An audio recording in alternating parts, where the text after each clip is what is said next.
Je suis ici pour vous dire que les pages de l'histoire contiennent des événements étonnants. Aujourd'hui, nous allons vous emmener à la découverte d'un véritable incident autour de la tombe du père du prophète Mahomet, Abdullah. Après 1400 ans, cette tombe a été rouverte, et vous serez étonné de ce qui s'est passé. Il ne s'agit pas seulement de l'histoire d'une tombe, c'est l'occasion de plonger dans les profondeurs de la foi. Préparez-vous, car nous sommes sur le point de vous emmener dans un voyage où vous découvrirez comment un événement ordinaire peut changer le cours de l'histoire. Ce fait divers touchera votre cœur et vous fera réfléchir sur le comment. La réalité est sous nos yeux, à nous de la comprendre. Si vous avez apprécié cette vidéo, abonnez-vous à notre chaîne. Continuez à faire battre vos cœurs pour Allah, et n'oubliez pas d'aimer et de partager avec d'autres musulmans. Nous diffusons ces connaissances pour nous aider à nous orienter sur le bon chemin. Avant 1980, les véhicules s'arrêtaient près de Masjid Nabawi, où l'on récite les bénédictions sur le prophète. Le nombre de visiteurs augmentant, il a été envisagé d'agrandir Masjid Nabawi. Mais il y avait un problème.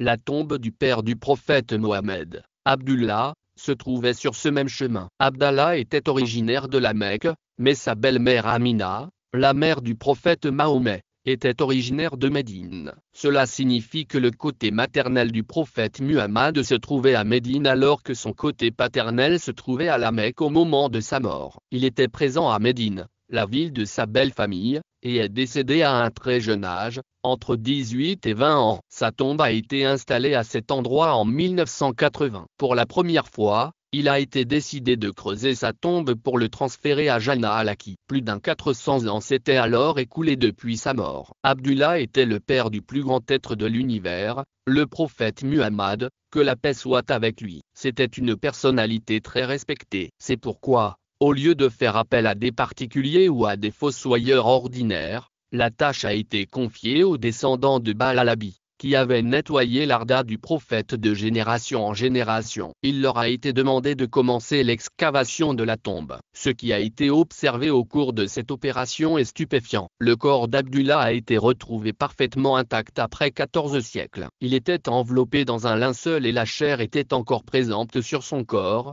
avec des cheveux et des ongles intacts. Une odeur inhabituelle embaumait l'air. L'air autour de la tombe était empreint d'un sentiment d'émerveillement et de crainte. De nombreuses personnes ayant eu la chance d'être présentes lors de ces fouilles sont encore en vie aujourd'hui et sont les témoins de cet événement. Ils ont vu la réinhumation de leurs propres yeux, et bien que des caméras aient existé à l'époque, leur utilisation n'était pas aussi courante qu'aujourd'hui, de sorte que cette scène n'a pas pu être immortalisée par un appareil photo. De nombreux érudits débattent encore de la foi d'Abdullah, de son frère Abu Talib et de son grand-père Abdul Muttalib, le grand-père du prophète. Ils ont discuté des implications de l'arrivée du message de l'islam du prophète ou de leur mort avant qu'il n'arrive. Ils ont également réfléchi à leur responsabilité au jour du jugement. Ils moururent dans la foi ou l'incrédulité. Abdullah appartenait au clan Banu Hachim, l'une des deux principales tribus d'Arabie. Les Hachim et les Banu Umayya faisaient tous deux partie de la tribu des Crêts. Les Banu Umayya avaient des responsabilités militaires, tandis que les Banu Hachim étaient les plus estimés sur le plan religieux, car ils étaient les gardiens de la Kaaba. Lorsque les Arabes païens périrent, ils circumambulaient autour de la Kaaba en invoquant les noms de leurs idoles. Il y avait environ 360 idoles à l'intérieur de la Kaaba. Cependant, la tradition islamique ne prouve pas qu'Abdullah, son père et son grand-père aient été des adorateurs d'idoles. La foi qui a été transmise à ces individus jusqu'à la déclaration de prophétie du prophète Muhammad leur a permis d'agir en fonction de ce qu'ils pouvaient faire dans leur situation. Le jour du jugement, Allah interrogera chaque être humain en fonction de ses conditions et de son statut. L'obligation de rendre des comptes portera sur la mesure dans laquelle le message d'Allah est parvenu à un individu. Par exemple, chaque personne sera d'abord interrogée sur la prière, qui est obligatoire pour les disciples du prophète Mohammed, que la paix soit sur lui. En revanche, une personne née à l'époque des prophètes Ibrahim, Abraham, Moussa,